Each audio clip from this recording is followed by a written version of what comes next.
Alors, je suis tombé ce matin sur un tweet qui m'a fait bondir et j'ai voulu le commenter avec vous. Ça va être très rapide, mais à mon avis, plein d'enseignements. Donc, voici le tweet. C'est d'abord une photo d'un carnet de santé d'un enfant nouveau-né et donc on comprend que c'est la mère de l'enfant qui parle. Voilà ce qu'elle dit.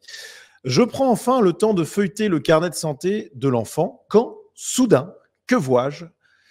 Et là, on voit qu'en fait, ce qu'elle voit, c'est la mention mère et père, ce qui en 2023 est vachement oppressif pour beaucoup de monde. Passons.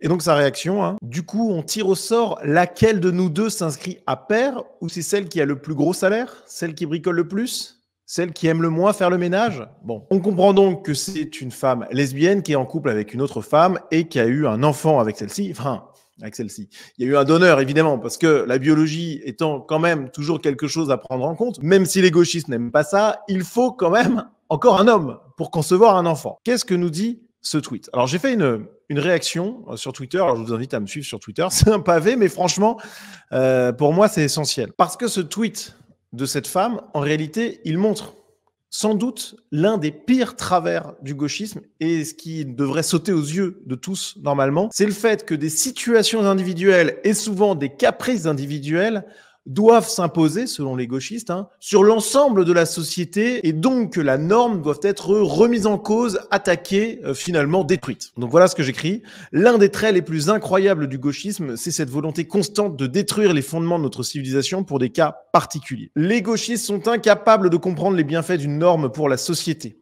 Leur petite situation exceptionnelle et marginale va les motiver à remettre en cause, donc concrètement à détruire, la norme. Pur caprice d'enfant gâté, incapable du moindre effort et du moindre sacrifice pour le bien commun. Alors pourquoi je dis ça? Parce que là, on est face à une situation marginale, extrêmement marginale, de couple lesbien ayant eu un enfant par PMA avec un donneur de spermatozoïdes. Bon, et pour vous convaincre que c'est une situation extrêmement marginale, eh bien, on va parler chiffres. On va s'intéresser à cet article de Radio France publié en mars 2023.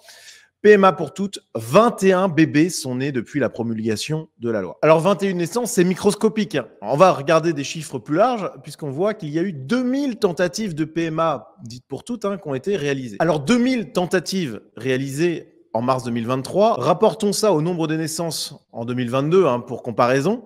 Donc il y avait eu 726 000 naissances. Donc 2000 sur 726, ça nous fait 0,27%. Mais là, le problème de mon calcul, c'est qu'il rapporte des tentatives à des naissances réelles. Donc, si on parle des 21 naissances, on n'est plus à 0,27%, mais on est à 0,003% sur l'ensemble des naissances en France. Donc, tout ça, ça nous permet de remettre en perspective ce que nous dit cette femme sur Twitter. En réalité, quand elle fait ce tweet, elle nous dit que les carnets de santé, eh bien, ils ne sont pas adaptés aux nouvelles réalités de 2023, etc.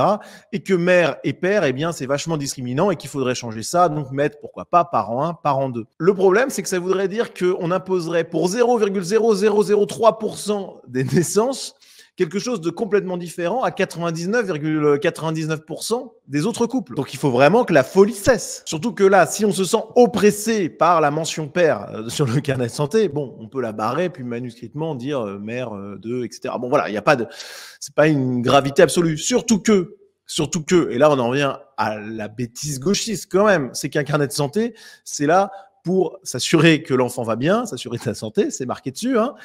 Et donc, quand on demande des informations sur le père et la mère, c'est quand même généralement, c'est pas pour avoir leur adresse ou leur numéro de téléphone, c'est pour avoir des informations de santé pour d'éventuels antécédents médicaux.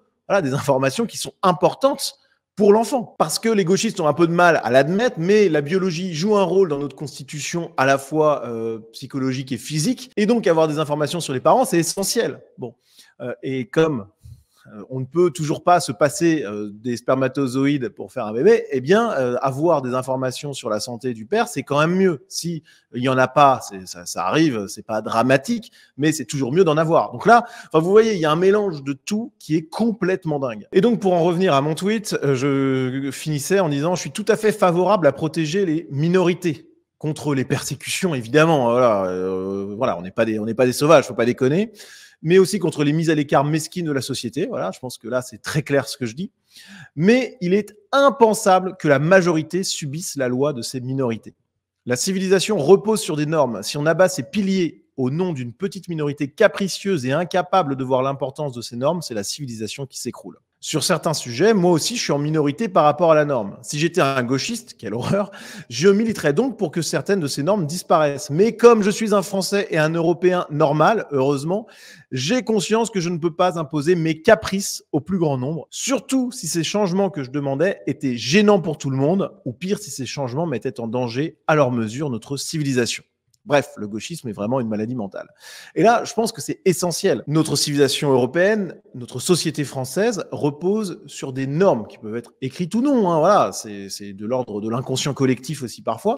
Mais ces normes-là, elles sont le fruit d'une très longue sédimentation historique, culturelle, etc., qui a sélectionné les meilleurs éléments pour arriver à la grandeur de notre pays et de notre civilisation.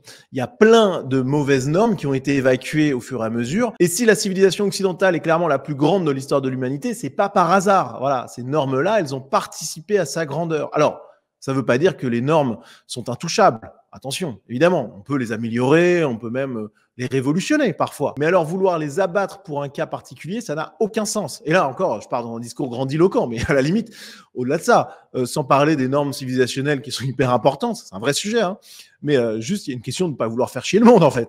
Quand on veut changer 100% des carnets de santé de la population française pour son propre cas qui représente 0%, je veux dire, c'est du délire. Il faut vraiment être une sacrée emmerdeuse pour faire un truc pareil. Bon. Donc, il y a un moment où il faut redescendre, il faut dégonfler les chevilles, les gauchistes. Hein. Vous n'êtes pas le centre du monde. Votre situation n'est pas l'alpha et l'oméga de ce qui se passe dans la société. Bref, j'en finis là pour cette vidéo que je voulais courte, hein, parce que c'est vraiment du délire gauchiste chimiquement pur, là, qu'on peut voir. Mais voilà, il faut que ça cesse. À un moment, il faut sortir des caprices enfantins ou adolescents au mieux. Il faut rentrer dans la maturité, il faut devenir grand, il faut arrêter de vouloir imposer au monde ces petites envies. Le monde ne tourne pas autour des caprices des gauchistes. Voilà.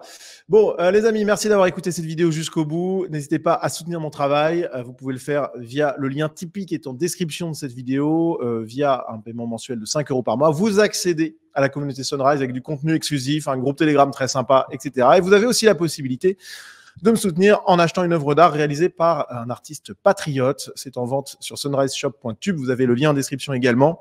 Donc, n'hésitez pas à faire un tour et puis à commander. Ça soutiendra les artistes, bien sûr, et la chaîne également. Merci à vous et à très vite.